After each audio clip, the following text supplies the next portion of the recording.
रत्न, जिसे हम अभी विश्व रत्न भी कह सकते हैं, डॉक्टर बी आर अम्बेडकर साहब की 136वीं 136वीं जन्म जयंती पूरे देश और दुनिया में मना रहे हैं। उस पावन अवसर पर मैं आपको शुभेच्छा व्यक्त करता हूँ। जय भीम। डॉक्टर अम्बेडकर के बारे में तो हम सब जानते हैं। उसके क्रिएशन जो है, हर एक फील्ड में उन्होंने क्या क्या किया, शायद इस देश के कोई भी फील्ड ऐसा बाकी नहीं है जिसमें डॉक्टर अम्बेडकर साहब ने चिंतन नहीं किया, मनन नहीं किया और कार्य नहीं किया। ऐसा कोई क्षेत्र बाकी रहा नहीं है। हम सब जानते हैं। हम लोग यहाँ बुद्धिजीवी लोग हैं। हमारा सामाजिक दायित्व तो बहुत बड़ा होता है। मैं जब इस कॉलेज के प्रांगण में आता हूँ और यहाँ से पसार होता हूँ, तब मैं जानता हूँ कि यहाँ देश के शिल्पकार विभिन्न क्षेत्र के, खास करके इंजीनियरिंग में और दूसरे भी बाबत में यहाँ इसकी पढ़ाई हो रही है। तो मैं इस क्षेत्र को भी, इस जगह को भी बड़ा पवित्र मानता हूँ और आप सबको बधाइयाँ देता हूँ। डॉक्टर अम्बेडकर के बारे में आप सब जानते हैं। हमारे दोस्त नाथूभाई सोसा ने युग पुरुष doctor B are Ambedkar ji का बहुत पढ़ाई करके लिखा भी है। उसका इंग्लिश भी आपको मिलेगा। मैं सब बात नहीं करूँगा क्योंकि तुम यूट्यूब पर जाओ, सब कुछ बातें मिलेगी आपको, क्या किया था वगैरह। लेकिन सांप्रत समय में, प्रेजेंट टुडे, सांप्रत समय में और आने वाले दिनों में अम्बेडकरी विचारधारा हमें क्या काम लगेगी और इस विचारधारा को हम कैसे राष्ट्र को महान बनाने में कैसे उनका उपयोग करेंगे, कैसे उनका माइलस्टोन हम उसको बनाएंगे, इसके बारे में ही बात करेंगे। आपको जो स्टूडेंट है उसको यहाँ से पढ़ के समाज में जाना है और समाज में जाके आपको जो भी कुछ अच्छी शिक्षा यहाँ दी गई है हमारे विद्वान प्रोफेसर के माध्यम से, उसको कैसे उजागर करना है समाज में, वो आपको देखना है। आप कैसे देखेंगे? डॉक्टर बाबा साहब आम्बेडकर को यही श्रद्धांजलि होगी कि इनके जो विचार है, आप सोचिए, ही अटेंड 32 डिग्रीज, 32 डिग्री उन्होंने प्राप्त की। ये बड़ी मानने वाली चीज नहीं है। सामान्य साधारण आदमी मानेंगे नहीं कि ही अटेंड 32 डिग्री, लेकिन सही बात है, आप जानते हैं। तो इस विचारधारा, जैसे युग दृष्टा कहते हैं, हमारे सोसा साहब ने लिखा युग पुरुष, ऐसे इस दुनिया में युग पुरुष बहुत कम पैदा होते हैं। उसे युग पुरुष कहते हैं, जो युग की बात करता है, भविष्य की बात करता है, वर्तमान की बात करता है। हमारे यहाँ जो इतिहास है, इतिहास में ऐसा हुआ था, ऐसा हुआ था, ऐसा हुआ था, ऐसा बताते रहते हैं। लेकिन इस इतिहास में जो लिखी गई बात है, उसको संपत समस्या में साइंटिफिक बोर्ड से, I use the word scientific board से, कैसे समाज में उसका संस्करण किया जाए और समाज को, राष्ट्र को और विश्व को भी कैसे उनसे सीखा जाए, ये बहुत कम बनता है। मैं एडमिनिस्ट्रेटर हूँ। मैं बड़ा भाग्यशाली हूँ कि मुझे सरकार में विविध पदों पर काम करने का बड़ा मौका मिला। और ये मौका तो मिला, लेकिन मैंने हटके काम किया। यह बात है, थिंकर्स तो दुनिया में बहुत हुए, लेखक भी बहुत हुए, लेकिन वो जो इलाज ना, जिसको बोलते हैं थोड़ा हटके सोच के, आने वाले दिनों में सोच के क्या करना होगा, राष्ट्र कैसे महान बनेगा, समाज कैसे सुसंस्कृत होगा, समता कैसी प्रोत्साहित होगी, इसके बारे में बहुत कम लोग जानते हैं। हम सब इंटेलिजेंट आदमी, तो हमारा दायित्व तो बनता है कि हमारा जो टेक्निकल जो नॉलेज यहाँ मिला है, बहुत अच्छा मिल रहा है, मैं जानता हूँ। तो इसको हम समाज में कैसे लेंगे, डॉक्टर आम्बेडकर की विचारधारा को याद रखे। हमारा जो बेसिक होगा वो डॉक्टर आम्बेडकर की विचारधारा। जय भीम कहने से, क्या माल्यार्पण करने से डॉक्टर आम्बेडकर की एक व्यक्तित्व पूजा होती है। डॉक्टर आम्बेडकर साहब अपना वो भी कहते थे कि कभी भी किसी महान आदमी की, अच्छा आदमी जो है, उसकी पूजा नहीं होनी चाहिए। अगर पूजा होगी तो हम उसको देव देवी मान लेंगे, जो हो रहा है। तो ये ठीक है। तो डॉक्टर आम्बेडकर के बारे में पूरे विश्व ने जाना है, इसलिए तो पूरी देश दुनिया में डॉक्टर आम्बेडकर की जन्म जयंती अ सिंबल ऑफ नॉलेज, आप जानते हैं, ज्ञान का एक सिंबल के माध्यम से मनाई जा रही है। ओबामा ने कहा था, आपको पता होगा, अगर डॉक्टर आम्बेडकर अमेरिका यूएसए में पैदा होते तो हम अमेरिका में जो सूर्य उगता है, सूर्य देखी है, तो उस सूरज का नाम डॉक्टर आम्बेडकर रखते। कितना प्रभावशाली आदमी होगा ये। तो हम आपसे विनती करते हैं, प्रार्थना करते हैं, हम आपसे उम्र में भी ज़्यादा है, अनुभव में भी ज़्यादा है, बच्चों को खास करके, कि हर जगह पर जहाँ आप हो डॉक्टर आम्बेडकर को याद करो। जैसे हमारे कई लोग देव देवी को याद करते हैं, कभी चलो ठीक है, हम इसको मानते हैं, इसको मानते हैं, वो ठीक है, उसमें कोई गलत नहीं है। लेकिन क्योंकि मैं इसलिए कह सकता हूँ कि मैंने ज़्यादातर ट्राइबल एरिया में और वंचित एरिया में जानबूझकर सरकार को विनती करके पोस्टिंग लिया था, जहाँ कोई नहीं जाता, जहाँ सुविधा नहीं होती। तो उस जगह पे मैं गया और हर जगह पर मैंने आम्बेडकरवाद को देखा। मैं जब रात को ऑफिस से घर आता था 9, 10, 11, 12 बजे, तो 1 घंटा बैठ के गांधी जी और डॉक्टर आम्बेडकर की दोनों मूर्ति मेरे ऑफिस में लगी होती है। I have to report that.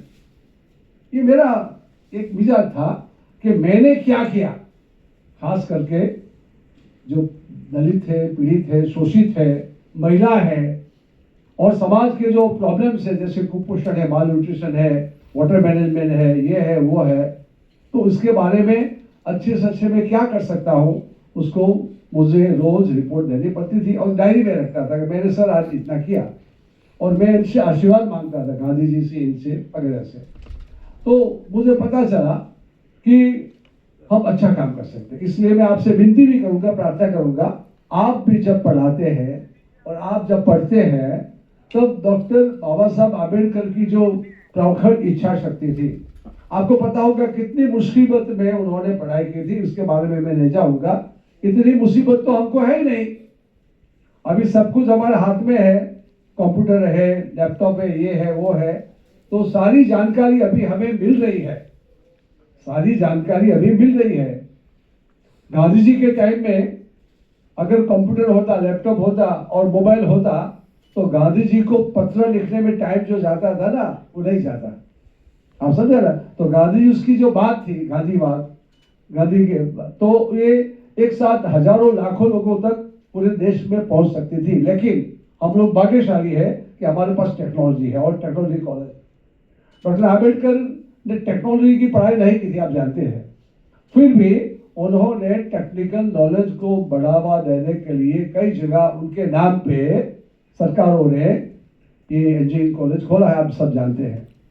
हम एक इंजीनियरिंग कॉलेज में बैठे हैं और हमें विविध प्रकार के जो इंजीनियर है वो तो बनना ही है, लेकिन सबसे पहले हमें सोशल इंजीनियरिंग बनना है, इंजीनियरिंग करना है।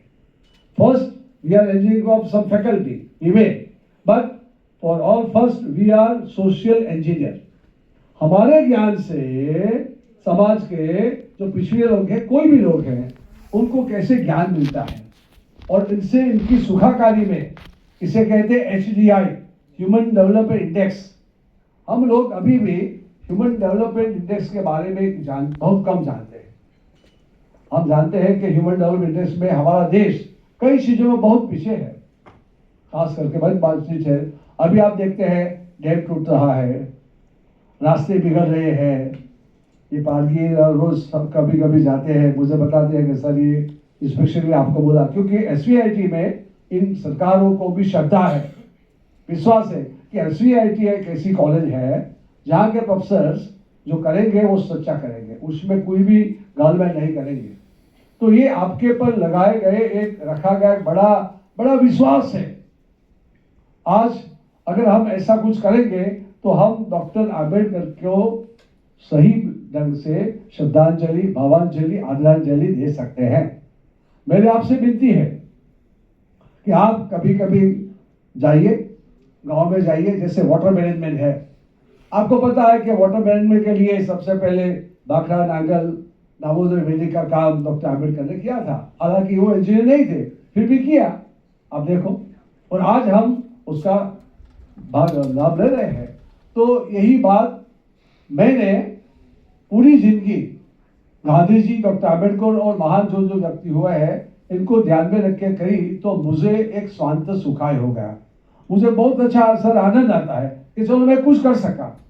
इतना ही नहीं, उसके लिए टाइम देना पड़ता है, रात दिन काम करना पड़ता है। मुझे ये भी पता है कि मैंने लिखा था कि लाल अक्षर वाले जो दिन है वो बड़े काम के दिन है, क्योंकि तब हम सोच सकते हैं, तो वो भी हमें समय भोग भी देना पड़ता है। मैं आपको यही कहूँगा कि आप पे पूरा भविष्य टिका है लोगों का, और इस अगर ये आप सच्ची ईमानदारी से, प्रामाणिकता से, स्कूल ऑनेस्टी, अम्बेडकर साहब में ऑनेस्टी थी, आप जानते हैं ना ऑनेस्टी। तो ऑनेस्टी जब नहीं है तो हम कुछ नहीं कर सकते।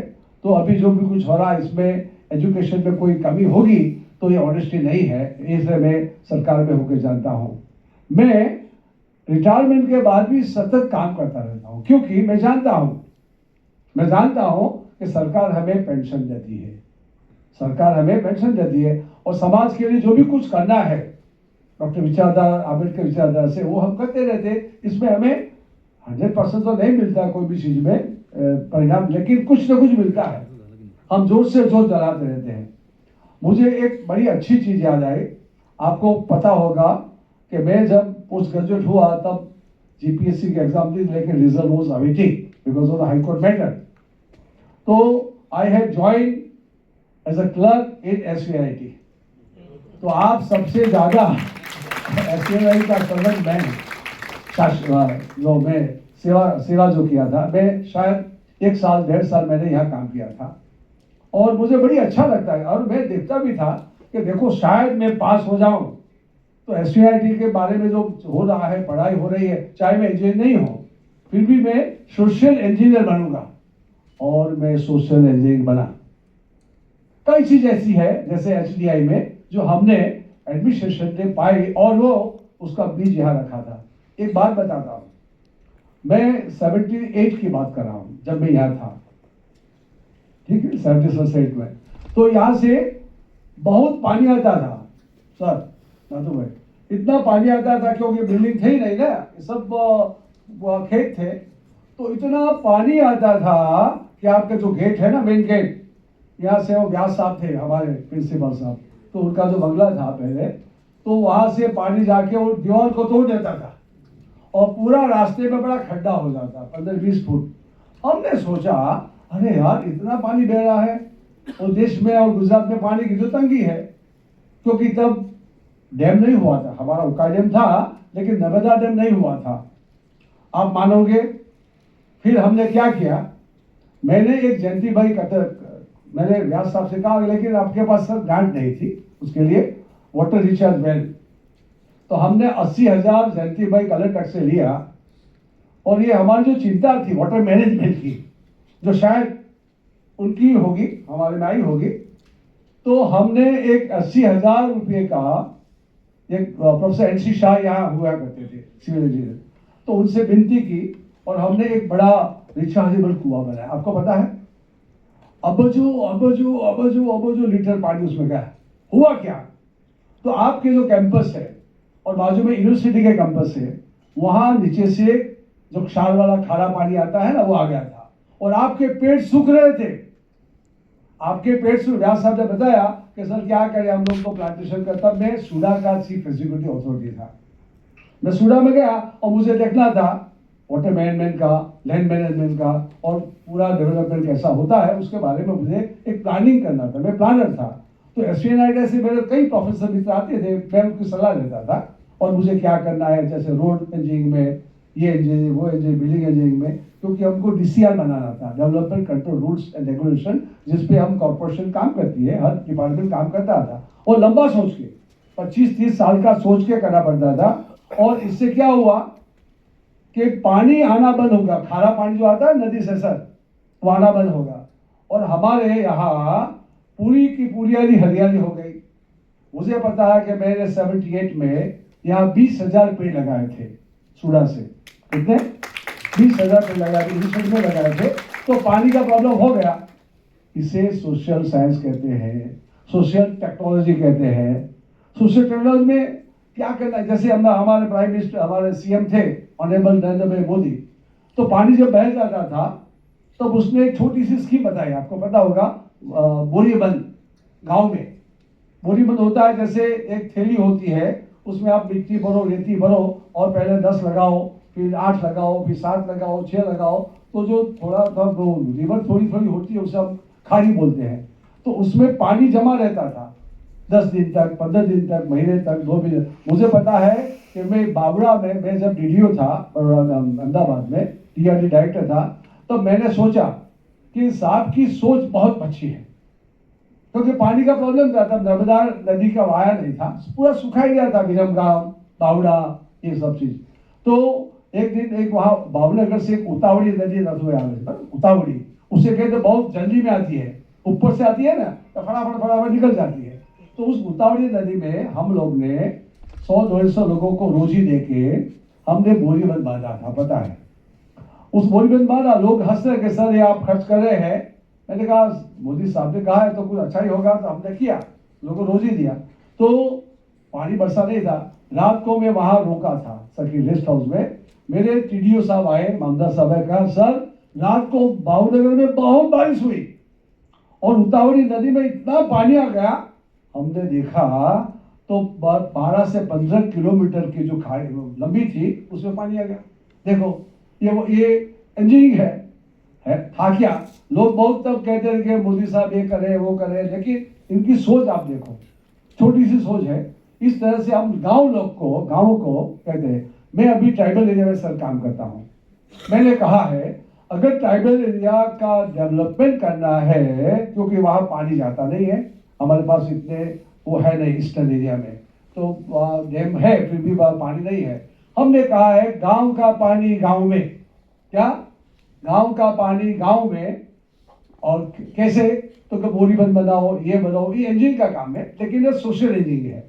और गांव का पानी गांव में, खेत की मिट्टी खेत में, और गांव का रुपया गांव में, तो गांव का डेवलपमेंट हो गया। और इस तरह से हमने प्रयोग भी किया।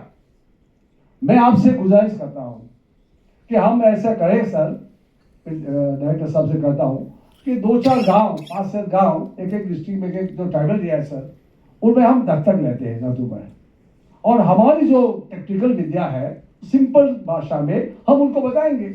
हम भी आएंगे, नातू में भी आएंगे, उनको बताएंगे कि कैसे ये वाटर मैनेजमेंट का काम जो करना है वो कैसे करना है, उसके बारे में लोगों को समझाएंगे। मैं अभी भी समझाता हूँ, मैं लिखता भी हूँ, क्योंकि इसमें बजट की कोई आवश्यकता नहीं है सर। इतना बजट दिया है, नरेगा जो था अभी नाम उसका बदल गया, उसमें बजट है 260 चीज की व्यवस्था करने में, 64 बाबत में हम उसका यूज कर सकते वाटर मैनेजमेंट। तो ये सब कुछ बहुत सकता है। अम्बेडकर साहब की बात करने से बहुत हम जानते हैं, लेकिन बहुत लंबी चीज होती है। हमारे विद्वान नाथू भाई सोसा जी उसके बारे में बताएंगे, लेकिन हम इतना ही कहते हैं कि अम्बेडकर बात को जिंदा रखने के लिए आइए हम सब मिलके उसे गांव-गांव ले जाइए, दूर-दूर ले जाएंगे, और तभी अम्बेडकरवाद जिंदा होगा और देश और राष्ट्र प्रगति करेगा और हमारा देश विश्व गुरु बनेगा, क्योंकि ये युग पुरुष थे और हमारा राष्ट्र भी विश्व गुरु बन सकेगा। आपने हमको बुलाया और आज सुबह सब लोग तो बिजी हैं, लेकिन कभी भी मैंने प्रॉमिस किया है कि हर 2 महीने में एक बार मैं आऊँगा और बच्चों के साथ बात करूँगा। उनकी जो प्रॉब्लम है, अभी भी आप सिखाते हैं ना सर, तो उनके मन में प्रॉब्लम होगा, तो उस प्रॉब्लम को they will raise the question and we will solve the question. मैं आने का प्रॉमिस करता हूँ। जय Bhim, thank you very much.